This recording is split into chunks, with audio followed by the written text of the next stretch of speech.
All right. Welcome back to Tips Matter, sponsored by Opa Greek Seasoning.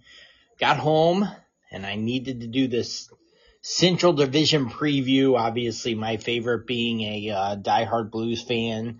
But let's get to it. If you'd like to follow us on Instagram, you can. Just Tips Matter. We're also there on X. We'd love to hear from you. Give us a little shout out. If you'd like to email the show, you can. Stelzy, Stelzy, at tipsmatter.com. I'd love to hear from you. Look, if you are a bartender, a server, chauffeur, bellman, doorman, valet, this show's for you. Okay, I do this show. That's the name of the show, tipsmatter.com. I did that for a reason. Thank you doesn't pay our bills. Those entitled guests, you know what? Just let's leave it there so I don't get in trouble. But besides being embarrassing, we'll let that go. So please give us a follow on Instagram and X. Let's get to it. Let's do this Central Division preview. Let's start with Winnipeg. They didn't do much in the offseason. They did have that big loss per some of Ehlers. To be honest, I'm not an Ehlers guy, never have been. Highly overrated. I think the Carolina big time overpaid for Ehlers, to say the least. Obviously, the year last year with Winnipeg was unbelievable. Reasons why. They were tied for third in the league in goals scored at 275. But how about this? They led the league in goals against at 190. Look, Hellebuck's unbelievable, but he is only good in the regular season. He cannot do it when the bright lights are on. He has never been a great playoff goalie. He's never been a good playoff goalie, to be honest. If the Blues don't choke in Game 7, I'll get to them. They should have been out. Winnipeg should have lost in the first round. Embarrassing loss by the Blues. Also with Winnipeg, they were also first in the power play, 28.9%. And then they were 13th on the penalty kill at 79.4%.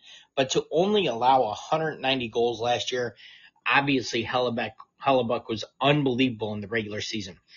Their lines, Kyle Connor, Scheifele, and Velarde as the top line. You have Jonathan Toews trying to make a comeback. He wanted to do it with Winnipeg. He's got Nyquist on the right wing, kind of looking for a left winger. There is a kid there, Nikita Chiprikov. I don't know about that being your second line left winger. I get a feeling Niederreiter, who right now they have on the third line, will probably move up to that second line, or Tanner Pearson, who they have on the fourth line left winger. To finish out the third line with Niederreiter, you have Nemestikov and Iafallo. And on the fourth line, Pearson, Morgan Barron, and Kepke. Struggling on your fourth line besides Tanner Pearson, that's for sure. A defense of Morrissey and DeMello, along with Fleury and Pionk, and then Stanley and Shin. Very good defensively still. Like I said, Hellebuck in net. That is a big, big deal for them, especially in the regular season. You have Velarde, Scheifele, Iafallo, Morrissey, and Kyle Connor on the power play. Very, very good team. Don't know if they win the division again, but with Hellebuck in that in the regular season, you definitely have a chance to make that happen. Moving on, let's go to Dallas. Dallas Stars, here we go. Sold their soul to get Mikko Rantanen. I hope many bad things for Rantanen on the way he treated that franchise in Carolina. Very, very embarrassing on what he did to them. I wish many scoring droughts. I'll be nice about it. I hope he has a lot of scoring droughts with Dallas. If I'm not on the air, I'd have a lot worse things to say on that. Dallas last year finishes tied for third in goals for at 275. Sixth in goals against with 222. Ottinger, once again, the goalie in net for Dallas. And once again, another regular season goalie who cannot do it when the bright lights are on. Power play percentage of 17th in the league at 22%. Kind of embarrassing with all the talent they have, especially with Rantanen thinking he's a god. So 22% is embarrassing for that team. Penalty kill tied for fourth at 82%.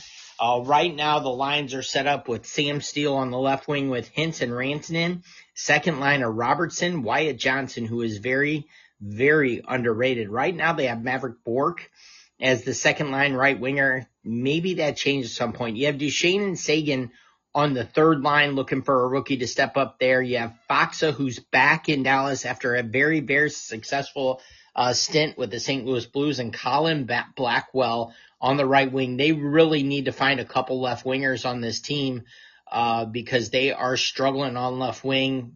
Jamie Benn is on IR to at least start the year. Defense. Lindell and Heiskanen. Thomas Harley. What a find. What a job he did last year when Heiskanen was hurt, ran the power play. Absolutely phenomenal find for them, with Lundqvist being the other pair partner for Harley. And the Bischel, who's an absolute monster, Alex Petrovic, comes over. On the first power play unit, you have Robertson, Hintz, Rantanen, Wyatt Johnson, and Heiskanen. That is one absolutely deadly power play. With Ottinger in net, I like this team to probably win the division with that regular season goalie in Ottinger. Moving on, let's get to Colorado. Colorado last year, 6th in the league in goals scored at 273, tied for 11th in goals against at 231, tied for 8th in the power play at 24.8%. To me, that's not high enough with two of the top 5 players in the world on your power play. You're 12th in the penalty kill at 79.8%. When you have Makar and McKinnon, your power play needs to be top 5 every year, inside and out. Absolutely incredible that they were there in 8th. Goalies, Scott Wedgwood and Trent Miner. The reason why Blackwood is day-to-day and probably does not start the year, which is tomorrow, and we'll get to that in a little bit, on the active roster. I'm not saying they'll put him on IR, but he's probably not going to dress tomorrow night opener in LA. The lines for Colorado, Lehkonen, McKinnon, and Natchez. Something's going to happen with Natchez here. He wants $10 million a year. He doesn't care if he's playing in Iceland. He just wants $10 million a year. I don't think look, if they're not going to ante up for Rantanen at $13 million, they're not going to give this guy $10 million. So I can expect another big trade in the offseason from Joe Sakic and the Colorado Avalanche. That's for sure. Landeskog, Nelson, and Nichushkin is the second line. Landeskog's back. How long can he stay healthy? I don't know. Testament to him for working his way back after 3 years, and man, oh man. And I'm glad that he turned down all the money the Blues offered him. Glad he stayed there and he could waste away in Colorado for a few years. Ross Colton, Jack Drury, and Olofsson is your third line. That is a great third line in the NHL. Ross Colton is a big time playoff player, and he is great when the lights shine bright. You have Kelly and Kiviranta on the fourth line on the wing. They need to find a centerman, to say the least, for this team. Logan O'Connor's out, at least for the beginning of the year. First power play unit, like I said, they should be top 5 in the year. Right now, Nichushkin, Nelson, Natchez, McKinnon, Makar. You got to think Landeskog moves up to that first power play unit at some point. Right now, they say the second line is Lehkonen, Landeskog, Olofsson, Brent Burns, who comes over, and Devin Tays. So very good second power play as well. The defensive pairings of Tays and Makar, they're one of the best. They were a big part of Canada winning the Four Nations last year. They are a pairing there. Gerard and Manson, that is an unbelievable pair. There are teams in the NHL would love those two as your defensive pairing 1 and 2. And Malinsky and Burns, they're looking for another defenseman out of anywhere at this point, with Malinsky being the sixth defenseman. But they have Burns on your third line pairing. That is great stuff for Colorado. They are scary this year. I'm telling you, they may lift the cup. Not that I'm rooting for it. They go back a few years when Kadri purposely fell on Binnington to hurt him. They were down 2-1, about to be down 3-1, and Kadri purposely hurt Binnington and basically probably cost the Blues the title. And look, Colorado went on to win the Stanley Cup only because Kadri did that. But he's always been a cheap shot artist. Kadri's entire career, that's all he's worth, is hurting other players and cheap shotting players. All right, let's get to my team. Here we go. Enough bad blood. The Blues out of St. Louis.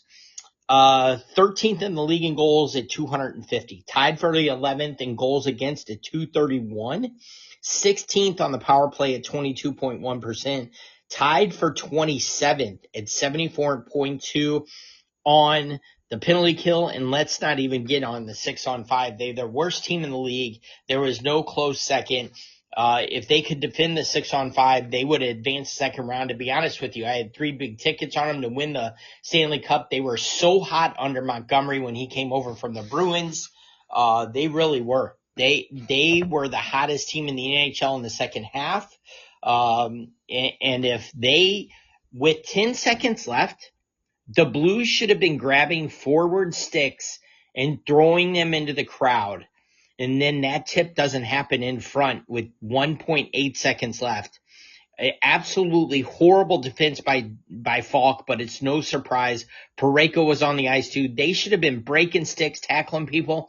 Nothing should have happened in the last 10 seconds. Power plays don't carry over when you win the game at the buzzer. So absolute bad defending by 2 veteran defensemen, to say the least. Yeah, very frustrated with this team in more than one. Let's get to the first line. Buchnevich, Thomas, Snuggerud. They have overpaid for Pavel Buchnevich. He was a big part on why the Blues lost that game against Winnipeg in Game 7. Instead of just chipping the puck out, he iced it, which allowed the Jets to come down and score. He tried to score from 170 feet on a laser in the air. It went over the net. It was icing, and that was the beginning of the end. So Pavel Buchnevich is as much to blame on Game 7 loss as Parayko and Falk, to say the least.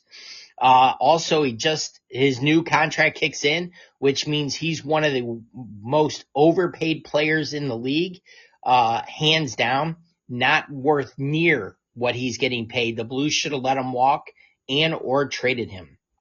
Holloway, Suter, who comes over as a free agent signing out of Vancouver, with Cairo on the second line, another overpay by the Blues, and another player that now has a no trade clause kick in. His NTC kicks in. It kicked in July 1st. They tried to trade him, couldn't get him traded. It just shows how much he's overpaid when no one in the league would pay up for a guy in his prime and mid-20s scoring 30-something goals. It shows how bad of a signing that is as an overpay for the Blues. So they have 2 very, very bad contracts on the first 2 lines, to say the least. But here's the good.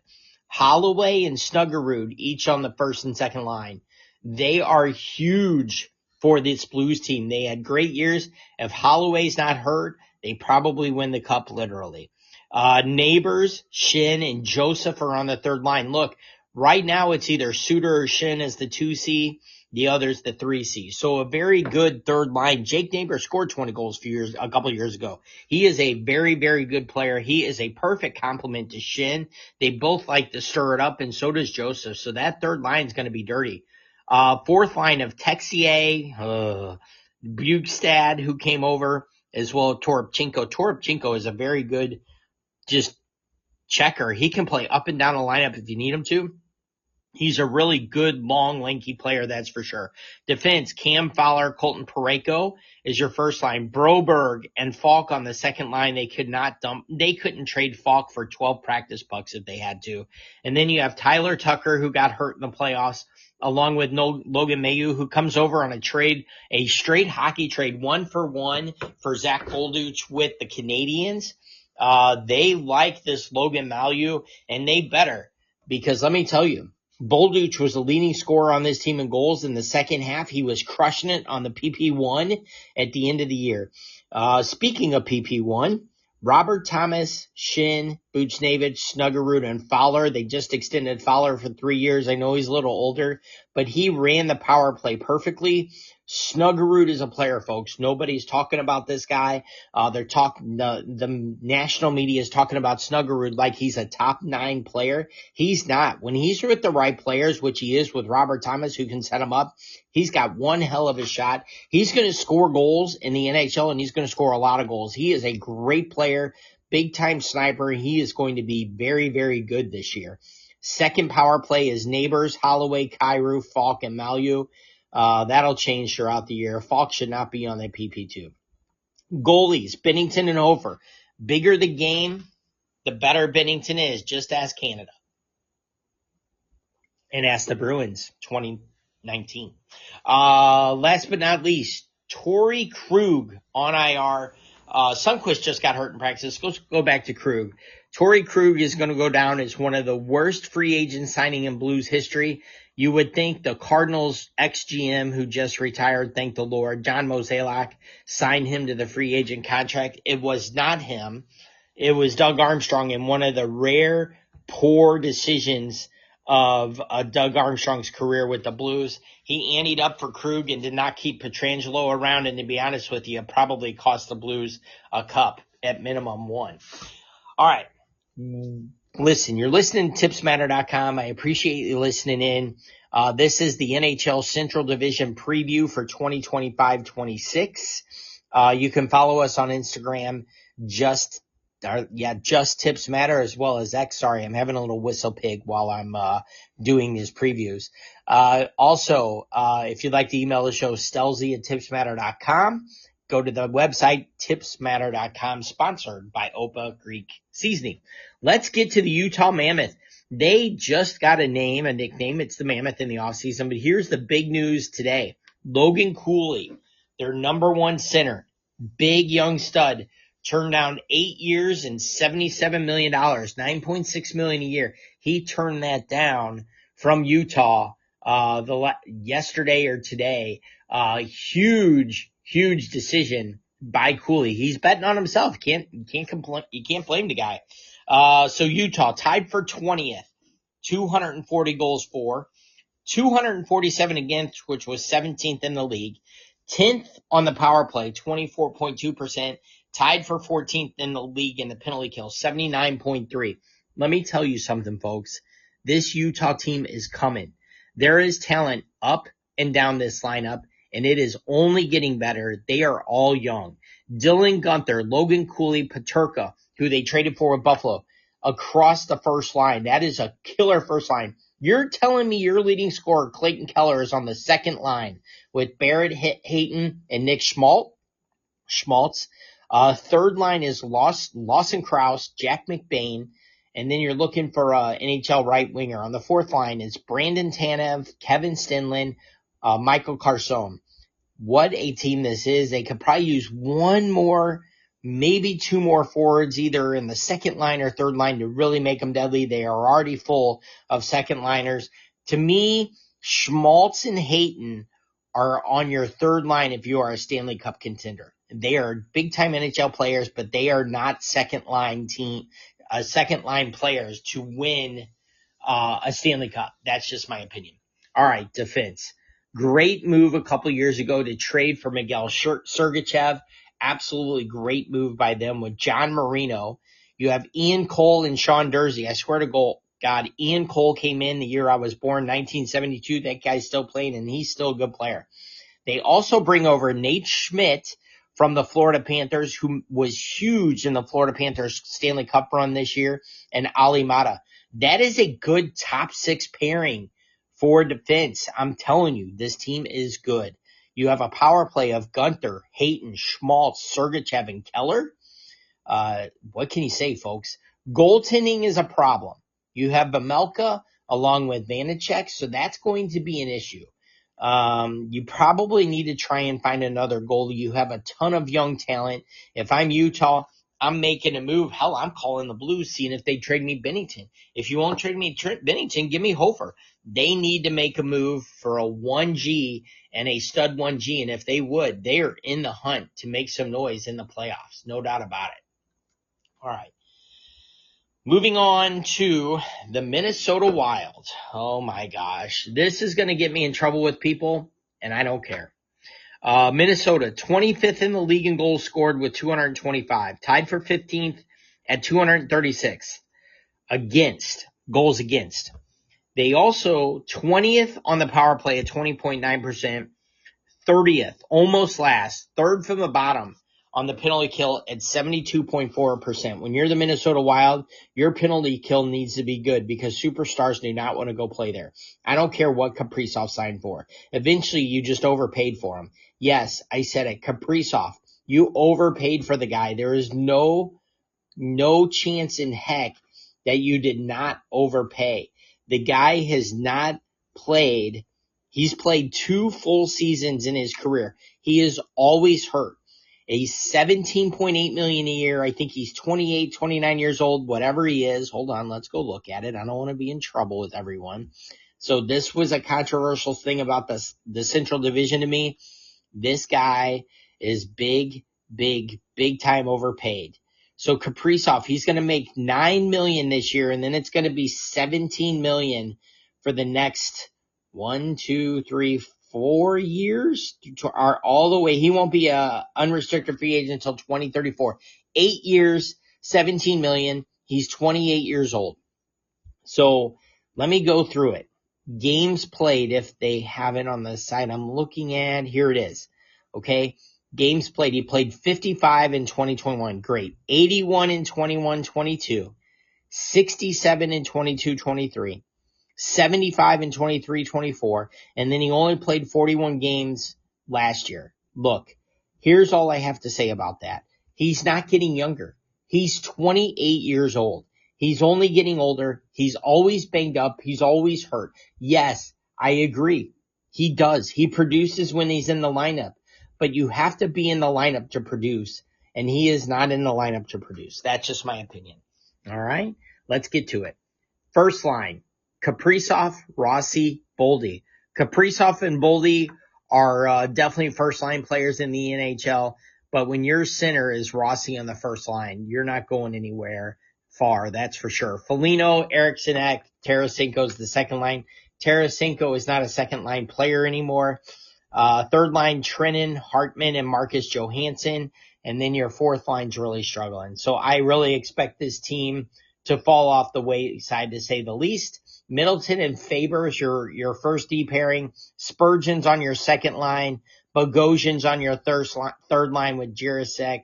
They really need some help on the back end as well. It's just not a complete team. If they make the playoffs, that means Kaprizov played every single game. I just don't see it happening. Gustafsson is your starting goalie for the Wild. And for Utah to jump into the playoff picture, somebody has to fall out. I have Utah jumping in and Minnesota dropping out of the playoff race. All right. 2 more teams, Nashville and Chicago. Let's do Nashville. Very, very disappointing season. Everybody said they won the offseason last year. Usually when you win the offseason, you do not win the regular season. That is exactly what happened. Let's go through it. How is this team, with all the scorers they had and signed, how did they only score 212 goals to finish 31st in the league? 31st. That is second from the bottom, folks. They also allowed 274 goals, 27th in the league. They were 18th on the power play at 21.9%, 7th in the penalty kill with 81.5%. They also traded a young up-and-coming goalie to San Jose to make sure Saros stayed, and he's your number one. Kind of a surprise to me. All right, let's go through the lines. First line is Forsberg, Brady, Martin, and O'Reilly. This is what it says. I love dailyfaceoff.com. They're the most accurate in hockey on the websites, on depth charts. And if you're telling me that's your depth chart for your first line, Nashville's not making the playoffs again. Stamkos on the second line with some gentleman named Svechkov, along with Evangelista, who just finally signed. It took forever to sign a 2-year, $3 million deal. They finally got it done. Michael Bunting, Eric Holla, Jonathan Marchessault is the third line. And let me tell you, I met Eric Holla this summer. As nice a guy as you'd ever meet. Big fan, that's for sure. Rooting for him. Cole Smith, McCarron, and some dude named Wiesblatt is on your fourth line. You need to upgrade that fourth line, and a couple on the third line as well. Defense pairing of Willsby and Yossi. Yossi is an all NHL player for sure. Brady Shea, he is a stud with Nick Perbix, who comes over from Tampa. You have Justin Barron. They're struggling on the back end as well. Power play is deadly as heck. watching the Chiefs Jaguars ending here. Jaguars are going to go down and beat the Chiefs at the buzzer here.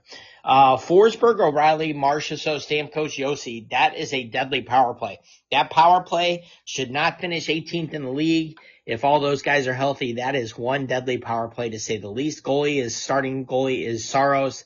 They need to really try and figure out a way to get it back up. So I definitely see Nashville missing the playoffs as well again this year. And let's get to one of the laughing stocks of the NHL, if not the biggest laughing stock in the NHL, because San Jose, they have some youth coming, that's for sure. And I'm not saying Chicago doesn't, but not nearly the amount that San Jose has. Here we go. Burakovsky, Bedard, and Donato is your top line for Chicago. Burakovsky, Bedard, and Donato. Okay, let's get to it. 26th in the league in goals scored with 224. 31st in the league in goals against at 292. 7th in the league on on the power play. 24.9% on the power play. Absolutely unbelievable. 79.3 on the penalty kill. So they really struggle in 5-on-5 to say the least. Once again, first line, Burakovsky, Bedard, Donato. Second line, Bertuzzi, Nazar, and Teravainen. Colton Dock, Jason Dixon, Mikheyev is your third line. Mikheyev, Nick Foligno, Ryan Green, Sam Lafferty. Man, it's a struggling franchise to say the least. You win the lottery and you get Bedard, and you can't get anybody of quality to want to come play in the legendary Chicago, and that is hard for me to say being a Blues fan. You have to be kidding me. This is the best they can do. So they bring in Grzelcyk on a tryout. He makes it, and he's so much better than anything they had. He is on your top pairing with Sam Rinzel. That's all I got for you. They have Connor Murphy on your third line pairing, and then there's really no one else. Wyatt Kaiser, Levshunov. It's just sad. It really is sad what this franchise has fallen to say the least. The power play of Bertuzzi, Nazar, Teravainen, Rinzel, and Bedard. Bedard makes everything go. He is the engine. Your goalie, Spencer Knight. That was a great move. Spencer Knight is great for this franchise. That's for sure. Gives you some stability in goal, to say the least. So that's where I am in the Central. I like St. Louis. I like Utah. I think 5 get in out of the Central in the playoffs. And those are my 5. Dallas, Winnipeg, Colorado, St. Louis, Utah. Look, St. Louis was the best team in the league last year in the second half, and now you get Montgomery for a full season. You add some youth to the team as well with Suggerud. Thomas is in his prime. I'm telling you, folks, St. Louis is a good hockey club.